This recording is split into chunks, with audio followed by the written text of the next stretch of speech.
Survey number 137 ಒಂದು 10 ಗುಂಟೆ ಜಾಗವನ್ನು ನಾನು ಮಾಡಿಕೊಂಡಿದ್ದೆ. ಅದರಲ್ಲಿ ನಾನು ಆ ಮನೆ ಕಟ್ಬಿಟ್ಟು ನಾನು ಸುಮಾರು ಒಂದು 5 ವರ್ಷದಿಂದ ನಾನು ಮನೆ ಕಟ್ಟಿದ್ದೀನಿ. ನಾನು 2018ರಿಂದ ಜಾಗದಲ್ಲಿ ನಾನು ಲೊಕೇಟ್ ಮಾಡಿದ್ದೆ ನಾನು. ಸೊ ಅದರಲ್ಲಿ ಬೇರೆ ಗೀಲಿ ಎಲ್ಲ ಹಾಕಿದ್ದೆ ನಾನು, ಬೇರೆ ಹಾಕ್ಬಿಟ್ಟು ಮನೆಯನ್ನು ಕಟ್ಟಿ ಒಂದು ವಾಸ ಕೂಡ ಮಾಡ್ತಾ ಇದ್ದೆ. ಓಕೆನಾ.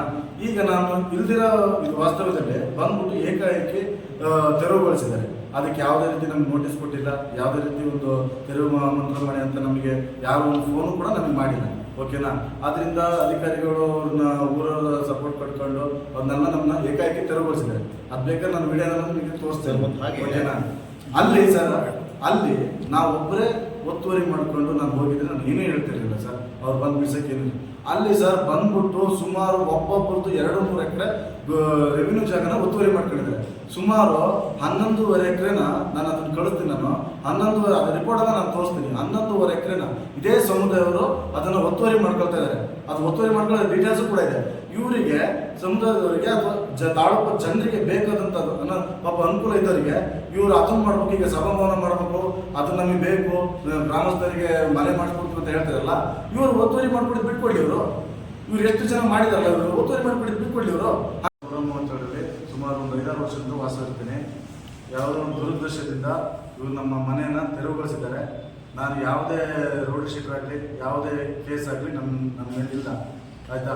ಇದರಿಂದಾಗಿ ನಾನು ಸರ್ಕಾರಕ್ಕೆ ಏನು ಮನವಿ ಮಾಡ್ತೀನಿ, ನನ್ನ ಹತ್ರ ಯಾವುದೇ ರೀತಿ ಜಮೀನು ಮನೆ ಇಲ್ಲ.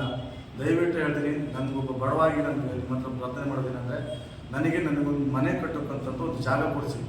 ಇದನ್ನು ನಿಮ್ಮಲ್ಲಿ ನಾನು ಕಳಕಳಿಯಿಂದ ಕೇಳ್ಕೊಳ್ಳೋದಿಲ್ಲ. ಇಷ್ಟೇ. ನಾನು ಅರುಣ ಅಂತ, ನನ್ನ ಸ್ನೇಹಿತ ರವಿ ಗುಡ್ಡೆ ಮನೆ ಅಂತ. ಇಲ್ಲಿ ಏನಾಗಿದೆ ಅಂದರೆ ಒಂದು 10 ವರ್ಷದ ಹಿಂದೆಗಡೆ ಒಂದು 10 ಗುಂಟೆ ಜಾಗಕ್ಕೆ ಬೇರೆ ಹಾಕ್ಕೊಂಡಿದ್ದ.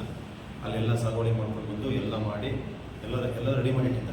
ಈಗ ದ್ವೇಷದ ರಾಜಕಾರಣ ಅಂತಲ್ಲ, ಅದರಲ್ಲಿ ಹಂಗಂತ ಇವನು ಮಾಡಿದ ಜಾಗದ ಪಕ್ಕನೇ ಗಿರೀಶ ಎಂಬಾತ 2 ಎಕರೆ ಮಾಡಿದ್ದಾನೆ. ಅವನು ಪಕ್ಕ ಇನ್ನೊಬ್ಬ ಅವ್ರ ತಮ್ಮ ಅವನು 2 ಎಕರೆ ಮಾಡಿದ್ದಾನೆ. ಅವ್ರಿಗೆ ಏನೂ ಹೇಳ್ತಾ ಇಲ್ಲ. ರವಿ ಗುಡ್ಡೆ ಮನೆ ಯಾಕೆ ಮಾಡ್ದ, ಅರುಣ ಯಾಕೆ ಬಂದ, ಅವ್ರು ಇರೋದೇ ಆ ಥರ. ಅಲ್ಲಿ ಏನಪ್ಪ ಅಂತ ಹೇಳಿದ್ರೆ, ಈಗ ನಾನು ನನ್ನ ಇವನ್ ಜಾಗ ಮಾಡಿದ್ದು, ನಾನು ಸ್ನೇಹಿತ, ನಾನು ಜೊತೆಗೆ ಅವಾಗಿಂದ ನಿಂಗೆ ಸಪೋರ್ಟ್ ಬರ್ಕೊತ ಬಂದಿದ್ದೀನಿ. ಅದ್ರಲ್ಲಿ 2 ಮಾತೇ ಇಲ್ಲ. ಅವ್ರು ಹೇಳ್ತಿರೋದು ಏನಂತ ಹೇಳಿದ್ರೆ, ಅವ್ರ ಬಗ್ಗೆ ಏನು ಹೇಳಲ್ಲ, ಪಕ್ಕದಲ್ಲಿ ಒತ್ತುವರಿ ಮಾಡಿದಾರಲ್ಲ ಅವ್ರ ಬಗ್ಗೆ ಏನೇನು ಹೇಳಲ್ಲ. ಇವ್ರು ಯಾಕೆ ಬಂದರು, ಇವ್ರು ಯಾಕೆ ಮಾಡ್ತಿದ್ದಾರೆ ಅಂತ ಅವರು ಹೇಳ್ತಿರೋದು ಈ ಮಾತು.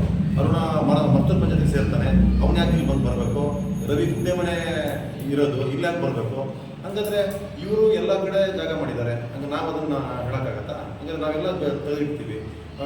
ಇವನ ಸೈಟ್ ಎದುರುಗಡೆನೆ ಒಬ್ಬ 30 ಲಕ್ಷ ಕೊಟ್ಟು ಬಿಲ್ಡಿಂಗ್ ಮನೆ ಕಟ್ಟಿದ್ದಾರೆ ರೆವಿನ್ಯೂ ಲ್ಯಾಂಡಲ್ಲಿ.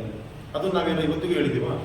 ನಮ್ಮ ಹತ್ರನೂ ಎಲ್ಲ ಇದೆ, ನಮ್ಮ ಹತ್ರ ಪ್ರೂಫ್ ಸಮೇತ ಎಲ್ಲ ಇದೆ. ನಾವು ಎಲ್ಲ ಮಾಡಕ್ಕೆ ರೆಡಿ ಇದ್ದೀವಿ ಸರ್. ಮತ್ತೆ ಇವರು ರೌಡಿ ಲಿಸ್ಟ್ ತೆಗಿಬೇಕು, ಇವರು ರೌಡಿಸಮ್ ಮಾಡ್ತಾರೆ.